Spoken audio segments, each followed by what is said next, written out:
What's up, Foundation? It's your big partner again, man. Staying down for the Foundation Nation, y'all. Back again to give y'all a story, homie. You know what I'm saying? Y'all know how y'all like to catch these stories.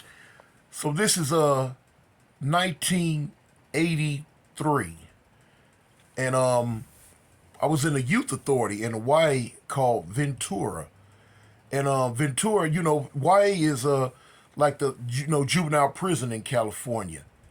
So Ventura is one that it was kind of exclusive to where, if you was like a hard head or a thug, they did not let you in this place. They would only let you in there for the educational programs and stuff like that. But a lot of people in the YA system at that time back then, they wanted to go to Ventura. We wanted to go to Ventura because it was co-ed. It was the only co-ed institution in California to where, what I'm saying, the guys and the girls, they went to school together, what I'm saying, they mingled together. They used to have what was called co-ed breakfasts where they would go to each other's units and eat breakfast, or co-ed dinners to where they would go to each other's units and have dinner. You wore your own free work clothes. You didn't have to wear the institutional clothes that was given out. You were able to tell your family to send you boxes and packages, and you wore your clothes. And it was just like being at college. I promise you. You had classes that you would go to like each and every hour. Your class would change. You would go to a different class, and they had like cosmetology class where you learn how to do hair and nails or whatever.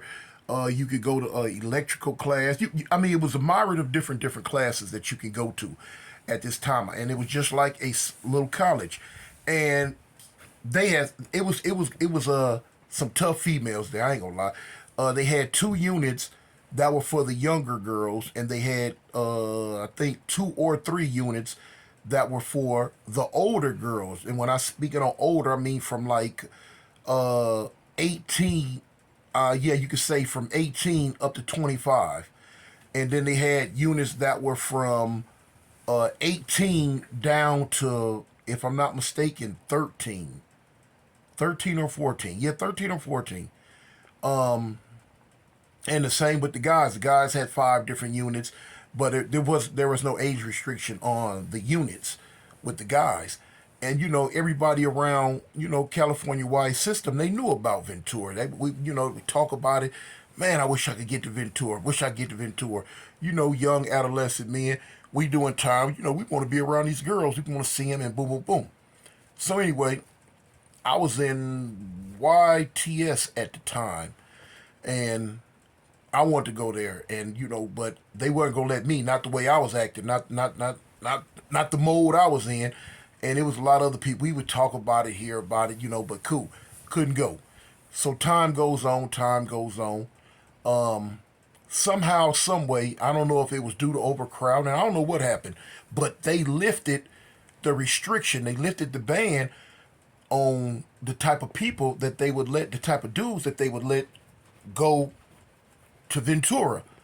And word got around, people were still, hearing about it. And so when the word got around that, man, they letting almost anybody go to Ventura now. I was like, oh shoot, a lot of people's putting in for it. Lord, of course me, I tried it. A lot of other people tried it. To my shock, I made it. To my shock, I made it. And a couple other people had made it. But on the day that I went, it was me, and my partner Cadillac Bob from Five Deuce Hooper. Excuse me, y'all. I'm super tired. I'm super tired. That's why it's dark. Forgive me for it being dark, but I'm in the bed. I'm tired. It's raining. It's tornado weather. I don't feel like doing nothing. And I got to go to work later, so I'm just getting this story in from the bed. But anyway, so me and Cadillac Bob, we made it. We got our ticket. So everybody clowning, hey man, y'all on your way, y'all on your way, woo woo woo woo. So we like, yeah, we on our way. So we transferred. When we transferred, we got there, and when we got there, we went to the receiving unit. Receiving unit was connected right next to a female's unit, but we couldn't see them or anything like that. It was the kitchen unit. A lot of girls that worked in the kitchens, they were on that unit. And so me and Cadillac Bob, we was cheesing excited all the way there, and we was cheesing excited once we got there. So we got there. So the next day, we had to go check in for school. So we checked in for school, and when we walk in, it's called, the trade line, I guess, we're walking to go check in at the school. School happened to be letting out later on that day. It was later in the day, I mean, and school was letting out. So man, people coming, walking, going back to their units. Man, all type of females. Man, I'm talking about you. You could just imagine how excited we were. All we've been down in Y for some years. Nothing but hard head dudes, homies fighting and going through foolishness. Then here it is, we up here with all these women and these girls and stuff, our age and older. So we like, oh man, and then they looked good, man. They had some pretty ones, all races, creeds, size, colors, tall ones, short ones, fat ones, skinny ones, light ones, dark ones. Oh man, the whole hookup. And they walking past us, and they could tell by our clothes that we came from one of the other dude institutions. And the girls, they would get excited about that themselves. They were like, oh man, where y'all come from? Where y'all come from? And we came from YTS. We came from YTS. So at the time, YTS was like the San Quentin or the old Folsom of the YA facilities. You know what I'm saying? You come from YTS, you know what I'm saying? You a pretty bad dude. You go for bad. You come from TS. So they was like, oh, okay, okay, okay. And granted, in an institution like this here, it was like Peyton's place. It was a whole lot of soap opera drama going on. Uh, a whole lot of, what I'm saying, little messy kitty love, puppy love stuff. Girls were getting pregnant up here. Dudes and girls was fighting over each other, and all type of stuff was going on, man. It was wild. It was fun, and it was wild. So we checked into school. Then we checked into school. We came back, and we after a couple of days we got sent to our units. He got sent to a different unit than me. I got sent to excuse me, y'all. I got sent to a unit called Miramar. And he got sent across from me to a unit called AB. I forget what AB stand for. Out to Bistro or something. I can't really remember what it stood for, but he got sent to AB. He was over there with one of my homies from Avalon, homie Spanky from 88 Avalon. But anyway, so here it is. I meet the people over there, the dudes, letting them know where I'm from. So, everything cool. After about a week or so, you gotta hurry up and get your package sent in with your street clothes. Cause if you still after 2 weeks, if you still walking around and you got on the prison clothes, the white clothes, you looked at as kind of like a bum, you're like, dang, you ain't got nobody on the street gonna help you, send you nothing. But now I will admit the clothes that Ventura gave you looked at a lot better than all the other institutional clothes. If you had a little something about yourself, you could twist them and iron them and fix them up and make it look a certain type way. Because some days we would go in their clothes and just to be doing something. What I'm saying, once you got established, people knew who was the bums and who weren't.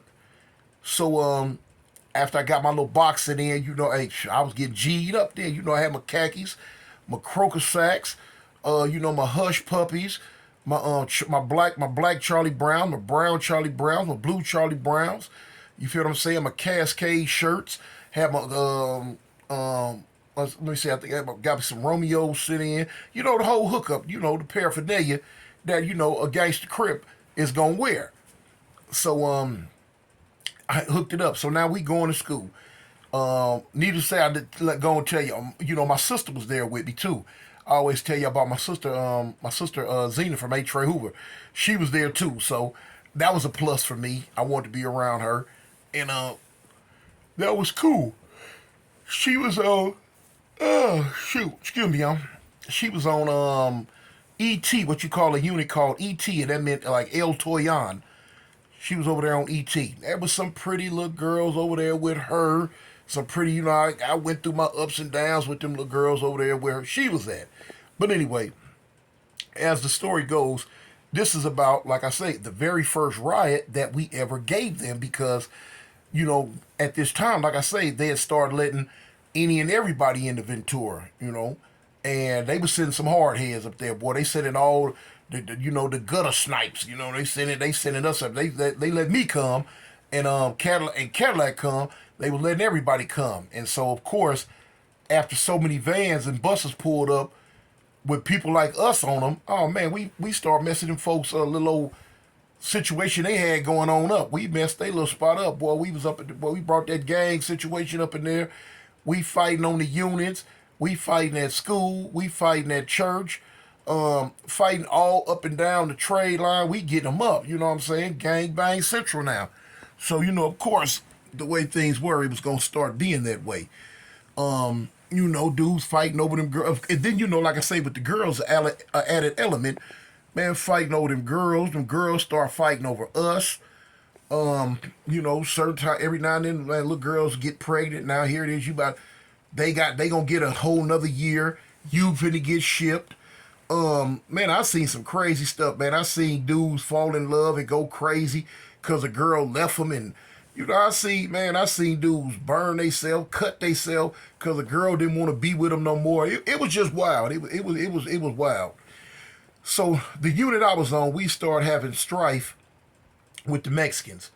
We started getting into it, little bitty knick-knack stuff here and there. And we had a homie named Chip from 107 Hoover. Now Chip was light skinned, long perm, real fly. He was real fly. But he kept getting into it with him about some little silliness. What it was, I can't even remember what he was getting into it about. But he kept getting into it with him. So okay, we knew at the time it was gonna escalate. Then we had the homie Sand, dude named Lil Sand from Harlem. I think he'd had a couple of fights with the same little Mexican, and so they wasn't feeling that because Sand beat him up twice, so they wasn't feeling that. And it was about, I would say it may have been about, oh shoot, if I can remember the number. I can't remember the number, don't get me the line. But I know it was like about 13 of us that, as far as, the Crips we all kicked together. It was about 13 of us. And it might have been about, maybe about 17, 18 of the essays. It was more blacks there, but as far as my little crew that I kicked it with, that's how many it was of us. But now, of course, it was way more blacks there than that, especially back then. And so, word was getting around that, it was gonna be a riot. It was gonna be a riot, man. We gonna kick a riot off. The Mexicans gonna kick it off. The Mexicans talk about trying to rush us. So when we heard about that, we like, okay, well, shoot, we gonna rush them. So on the day in call that the main fight was supposed to go down, tensions was building, tensions building. They looking at us, we looking at them. We young. Now, it was some there that had never been through a riot before because coming in, they might have just went straight to Ventura, or they just probably ain't never been in this get down before. Now, by this time, I'd been in this get down several times, so I knew what the demo was. So I've been telling the homies, I'm like, cuz y'all get ready, so we gonna do this and do that, do this and do that. But now, as usual, as I learned early throughout my whole YA and prison career, years and years later, the Mexicans were real big on sneak attacks and the element of surprise, and we fell victim to that on the night of the riot. We figured that we was gonna get them up that weekend, so it was a Thursday, and we was gonna get them up that weekend and go ahead and attack, but they didn't. They attacked that night, and I kind of felt it when we came out the kitchen. All the Mexicans were huddled up on the other side of the pool table. Now on the other side of the pool table, that's where the weights were. The weights were inside the building, but they were in there, and the Mexicans never kicked it over there. The Mexicans kicked it at the soft back. The soft backs are chairs, little soft chairs that a lot of people sit in. But at this time, they was coming out. As soon as they was coming out the kitchen, they was all filing in to the big day room, and they was over there on the other side of the pool table. So quite naturally, when we come out the kitchen, we kind of looking, and homies would pull up like, "Dang, cuz, what's going on? What's going on?" Like, man, I don't know. You can feel the tension. A lot of people, a lot of civilians, not affiliates, they instinctively started just getting out the way, going on about their business, getting on out the way because you could see it. So When we start huddling up, we like, hold on, cuz this finna be something. So the staff was a female, was a lady. She was there by herself. She looking, but now she didn't want no smoke. She wanted whatever this was gonna be, and however it's gonna be. She wanted it to go ahead and go on by this business because she was scared. So I never forget. It was me and my partner Baby Boy from Trey 57 out of Pomona, Trey 57, Sintown. We was talking. He was like, man, these Mexicans finna try something. They finna try something. I'm like, I'm hip, cuz, you know what I'm saying? We need to go and just take off and see what's happening or what's up. He was like, I'm hip. So, okay. But before that happened, when Chip from 107 came out, he said, man, I'm finna go over here and talk to him and see what's up. So we like, all right, go ahead, cuz, you know, boom, boom, boom. So he went over there and started talking to him. And when he started talking to him, we look and they listening. We listening. We trying to hear. But we can't really do nothing but see a lot of hand gestures and movements. We can't really hear what's saying. And at the time, we didn't have enough sense for somebody to go over there with him. We let him go over there by himself. You got to look at it. We still kids. So when he came back, he like, man, they tripping. So we like, oh, for real? You like, oh, they tripping, huh? So okay. You like, well, bump it. We all like bump it, cuz we'll trip with them then. Shoot, man, what we gonna do? So everybody was talking about, well, man, look, let's go down to our rooms because we have rooms with no dorms, and we gonna get it. Let's get ready. You know what I'm saying? Whatever.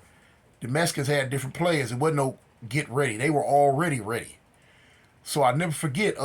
Chip was sitting in one softback. Next to him was the homie Sand from Harlem. Then it was me. You had a dude named Leonard. I forget where Leonard was from. But you had some more homies that was sitting right there. So one Mexican walked over there to us, and he walked over there to Chip, and he say, Chip, you a puto. And when he said that, he fired on Chip. Chip kind of ducked it. It grazed him, but when he fired, all the Mexicans jumped up and hollered, riot, riot. And they rushed us. We jumped up too and rushed at them. So boom, we get them up. It's a melee. I never forget. They had enough sense to get over there by the pool balls and the pool sticks. I seen the little homie saying, Mexican was coming from the side, trying to hit him in the head. Well, hit him in the head with the pool stick because I leaned my hand out and I tried to block the pool stick from hitting him, and I wasn't quick enough, and it grazed my fingers and went down, and it hit Sam, but it grazed the side of his head. It came down, really hit a lot of his shoulder, but Sam went down. Boom. So we fighting. I'm talking about everybody fight, man. People throwing blows every which way. We getting them up, man. I'm getting hit in the back of the head, the side. I'm getting punched, but I'm punching fools and I'm dropping them. No, we going back and forth. We punching, we fighting every which way. People running, people hollering. You know what I'm saying? The lady, the staff, she ran out, she left. Ah, boom, and I never forget. I forget the dude name though, man. He was from Lime Hood, Peru. He happened to be talking to the staff at the time when the riot kicked off. But when it kicked off, he immediately ran over there and helped. He jumped in it too. He was ugly too. I couldn't remember this dude's name, but he was ugly. But boom, he was getting down. He built like a swole frog, but he was strong. And so we just fighting. We fighting. Boom, boom, boom, boom. We just fight, man. People running, hollering, screaming.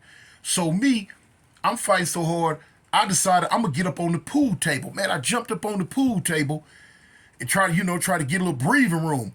So it looked like a scene from King Kong, cause I'm in the middle of the pool table and the little Mexicans, they everywhere. They throwing chairs at me. They throwing all type of stuff at me. Man, I'm trying to kick. I'm going to try to pick up pool balls. But man, when I leaned down to pick one up, I got hit with a chair. When I leaned down to pick another one up, I accidentally kicked it and it went into the corner pocket. I couldn't even get it. So I'm going to the edge of the pool table. I'm kicking at their heads. I'm kicking at their shoulders. I'm trying to kick them. Now, a pool ball got bounced off my back and in my arm, my shoulder. Boink! I said, oh, shoot. I'm not finna get hit up in the head. He get his head upside my head with this pool ball. So I knew to jump down. So I got down off the pool table and we bumping some more. Boom, boom, boom, boom, boom, boom, boom, boom. Because I'll never forget. As soon as I jumped down, I'm hollering, ah! And I jumped down on three of them, and all four of us just went to the ground. Bloof! When we all went to the ground, man, I'm kicking, I'm swinging, I'm spitting. I'm trying to grab weight bars because remember I told you the weights was inside. I'm trying to get weight bars. I had a weight bar, a S curl bar, and I remember another essay had a curl bar, but it was a straight bar. Man, we was over there like real live gladiators. I'm swinging, it's clinking, clank, clink, clank, clink. I'm talking about, man, you know what I'm saying? He's scared, I'm scared, because this weight bar gonna kill somebody if it get used the wrong way. But I'm trying to bop him, and he trying to bop me, and we going bang, clink, bang. I got hit some more from the back. I dropped the weight bar, and I spun, and so I ran over there. I seen two essays on Chip. He fight, but two of them on him. So I ran over there and just dove on both of them, and we all went to the floor. One of them got up and went one way, but the other one I had him. I'm choking him and hitting him. Bing, choking him and hitting him. Bing, bing, bing, and he gagging and skirting. And I'm trying to punch his eyes out the back of his head. Somebody came and kicked me in the side, in my rib. I don't know who did it, but it made me get up off of him. And when they kicked me, boom, it hurted. I'm like it knocked the wind up out me a little bit. So I stood up, and we still bumping. We fighting hard as I don't know what up in here. People running, stuff flying. And so by this time, now here come the little goon squad clique the police had. They run up in there with the gas. They spraying gas. They got the little bombs and all this old stuff. It took them so long to respond because remember, they had never had this type of problem before. We brought this problem. We brought all these problems to these people institution with our thugged out gang banging stuff. You know, they was used to the good kids, the nice kids. But now, y'all done mess around, let the East Side kids up in here. So, you know, we brought the drama to them, y'all. And when they finally got us down, man, they got us all handcuffed and tied up and separated. You know, they sent a couple of us to the county jail. I remember me and a few more people, a couple of essays, 4-5 essays. You know what I'm saying, 4-5 of blacks. They immediately put us in the county in the county jail in. It was either the Ventura County Jail or the Oxnard County. If I can't remember it was many years ago. I think we went to the Ventura County Jail, if I'm not mistaken. And why I don't really know, because nothing really came of it. You know, it was some people that got kind of hurt a little bit, but we ended up coming back like the next day or 2 days later. Why they never even talked to us about anything? They just put us in there, and so we ended up coming back. They ended up moving people around. Some people got shipped. Of course, I was one of them, and that's how that went down, man. I ended up getting shipped back to YTS. Cadillac Bob, he ended up getting shipped back. No. I left Cadillac Bob there. Cadillac Bob came like about 4-5 months later. He ended up getting shipped back. He wasn't in the ride though, but he ended up coming back. And that's what happened. You know, my sister, she was mad. You know, Moms was tripping because she told, you know, with her big mouth self, she ended up telling Moms what happened. But yeah, to me it was another day. Shoot, it was fun after everything healed up. It was cool. It was like boom. So you know, when we got back to Ventura, I mean not Ventura, but we got back to TS. Everybody was laughing and clowning like, man, boy, y'all went up there, but we heard about it and whoop whoop whoop. So anyway, man, that's how that happened, man. That's a little juvenile thing. That's how it go down in Killer Cali, y'all. Home of the riots, not rallies, y'all. So in the meantime, between time, man, I'm gonna get on up out of y'all. Hit that like button for me, man. Hit that share, hit that subscribe, man, if y'all liked it. I'm sorry it was in the dark, but I'm tired, y'all, you know. Anyway, man, as I always say, man, it's A gang or don't bang, homie. East Side Avalon. Gangsters. I'm out.